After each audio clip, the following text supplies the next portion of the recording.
The Curiosity rover just took a photo of its rocky Martian prison. This is so cool. To me, at least, this is the latest photo to come out of Mars, obviously. And it's just such a futuristic image. Caught my attention. This is the last robot surviving, the last rover surviving on Mars. It's called Curiosity. It's the size of an SUV and is capable of traveling 100 feet per hour. It has been exploring a pit on Mars called the Gale Crater since it landed in 2012. That pit is believed to be 3.5 billion years old. There's the space talk of the day where your brain melts onto your keyboard deck. 3.5 billion year old pit. So imagine the existence of this rover since 2012 for the last, 7 years, just roaming around, snapping photos on Mars. Wow. By itself. It's so wild. It's the size of an SUV, and it's just looking around. And it's a lot of photos like this. But somehow this photo, it looks all right. Like, I start to see and feel what Elon's talking about. You can live there? Well, it looks like you could figure it out.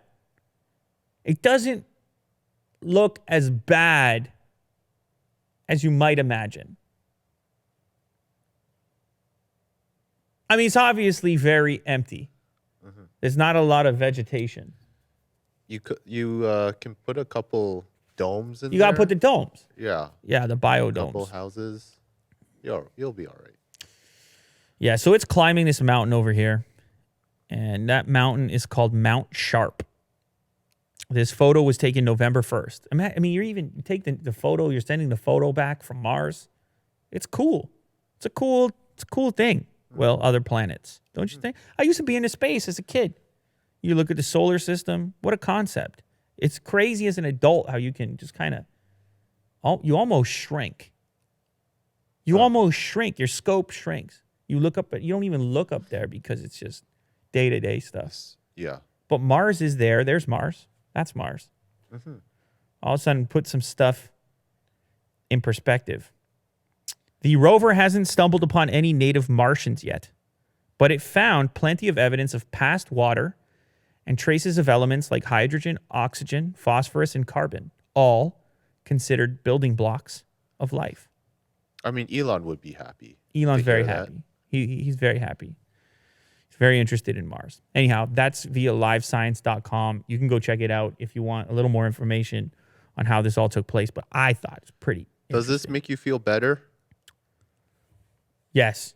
It's not like this death trap. It actually looks like a landscape. Oh, that's what you mean.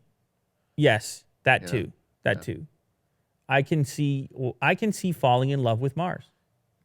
Imagine waking up to that. Well, not every day. No, I can see you remember how we were talking the other day about Iceland, the last hamburger in Iceland? Yeah. Mars kind of looks like Iceland. Yeah, in a way, right? That's fine with me. I get it. It's not very habitable at the moment, but just from this image, it looks all right. If we switch a few things, fix a few things.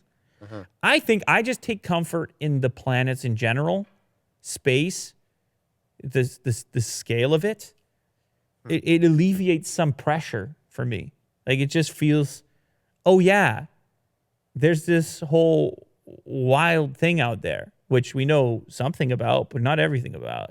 For me, for some people, I think that could be a paralyzing concept. And then they got to fill that void with other concepts, which are comforting. But that's comforting enough. I love that. Does this give you perspective? I love it. Yeah. Mars, the universe, the loop that we talked about, expansion. Yeah. I don't know. I'm into it.